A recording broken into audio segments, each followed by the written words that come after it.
I going to disturb law and order?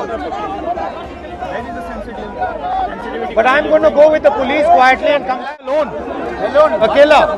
यहाँ पे मतलब रोकने को बोला है, हम पूछ रहे हैं कि भाई परमिशन तो दिखाओ, ऑर्डर दिखाओ, कैसे कर रहे हो, किस बेसिस पे कर रहे हो। संभल जाने की कोशिश कर रहे हैं, पुलिस मना कर रही है, अलाउ नहीं कर रही है।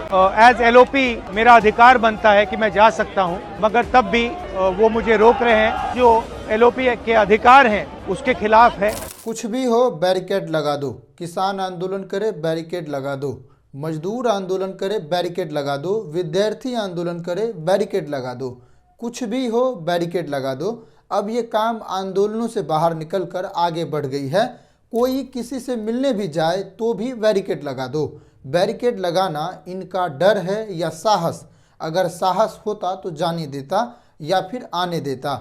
ये निश्चित ही डर है। सरकार का डरना अच्छी बात है, लेकिन डरना तब अच्छी बात है जब कोई काम करने के बारे में सोच रहे हो, जैसे संभल में हिंसा, तब डरना चाहिए, इसके बाद नहीं। लोकसभा में विपक्ष के नेता राहुल गांधी, वायनाड से सांसद प्रियंका गांधी, कांग्रेस के महासचिव केसी वेणुगोपाल और कई लोग आज संभल में हुई हिंसा से पीड़ित परिवारों से मिलने जा रहे थे।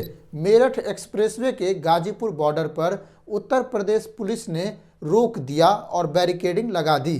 कांग्रेस के कार्यकर्ता ने जमकर नारेबाजी की। राहुल ने अफसरों से बातचीत की और यहां तक कहा, मैं पुलिस की गाड़ी में अकेले जाने को तैयार हूं, लेकिन अफसर राजी नहीं हुए। पूरा काफिला वापस चला जाएगा, हम सिर्फ 5 लोग जाएंगे, इतने पर भी राजी नहीं हुए। अकेले जाने से क्या हो जाता, फिर भी वहां तनाव बढ़ जाता। क्या ये सरकार की सीधे सीधे तानाशाही नहीं है? 4 घंटे तक गाजीपुर बॉर्डर पर नारेबाजी और विरोध प्रदर्शन होती रही, लेकिन बैरिकेड नहीं खोला गया। इसके बाद राहुल गांधी हाथ में संविधान लेकर मीडिया को संबोधित करने लग गए और कहा, विपक्ष के नेता के तौर पर जाना मेरा अधिकार है, फिर भी वे मुझे रोक रहे हैं। मैंने कहा है कि मैं अकेले जाने को तैयार हूं, मैं पुलिस के साथ जाने को तैयार हूं, लेकिन वे इस बात पर भी राजी नहीं हुए हैं। जिस तरह से विपक्ष के नेता को रोका गया, क्या वो संवैधानिक है? ये पूरी तरह अलोकतांत्रिक और असंवैधानिक है। हिंसा से पीड़ित परिवारों से मिलना ये उनका अधिकार है। इससे पहले कांग्रेस और सपा के डेलीगेशन ने संभल जाने की कोशिश की थी, लेकिन उसे भी रोक दिया गया था। पूरे इलाके में घेराबंदी है, चप्पे चप्पे पर पुलिस है, इतनी ज्यादा तनाव है, ये सरकार कह रही है। कांग्रेस महासचिव केसी वेणुगोपाल ने कहा, उन्होंने जानबूझकर यातायात को रोका, वे नहीं चाहते कि हम लोग वहां जाएं। ये पूरा मामला आज सुर्खियों में रहा। इस पर चर्चा होती रही कि उचित क्या है, क्या उनका मिलना अनुचित है, अगर नहीं तो सरकार क्यों रोक रही है। केशव प्रसाद मौर्य कह रहे हैं, वहां शांति व्यवस्था कायम है, ये लोग जाएंगे तो माहौल खराब कर देंगे। तो क्या अकेले जाने से भी माहौल खराब हो सकता था? पीड़ित परिवारों से मिलने जाने वालों के ऊपर कब से बैरिकेडिंग होने लगी? ये तो नया चैप्टर है कि यहाँ भी बैरिकेडिंग हो सकती है।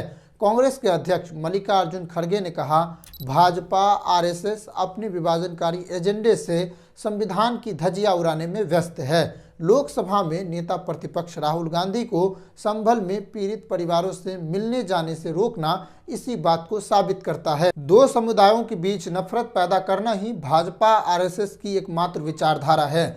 उनके लिए उन्होंने न केवल संविधान से पारित प्लेसेस ऑफ वर्शिप एक्ट को तार-तार किया, पर अब वह अपने नफरत के बाजार की शाखाओं को हर जगह खोलने पर भी उतारू हैं।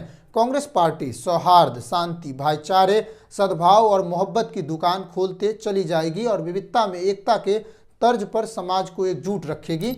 ये बात मल्लिकार्जुन खड़गे ने अपने ट्विटर हैंडल से लिखा है। जाने से रोकने पर प्रियंका चतुर्वेदी ने कहा, यूपी सरकार ऐसा कुछ छिपाने की कोशिश कर रही है जिससे विपक्ष को रोका जा रहा है। संभल में हुई हिंसा के लगभग 10 दिन हो गए हैं, क्या अब तक हालात पर काबू नहीं पाया गया? 10 दिनों से लोगों को घरों के अंदर बंद करके रखा जा रहा है, क्या ये उनके अधिकारों का उल्लंघन नहीं है? प्रशासन व्यवस्था अगर इतनी दुरुस्त थी तो यह घटना नहीं हो पाती।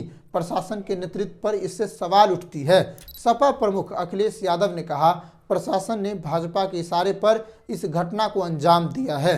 किसी भी पार्टी के नेता को वहां नहीं जाने दिया जा रहा है। वे क्या छिपाना चाहते हैं?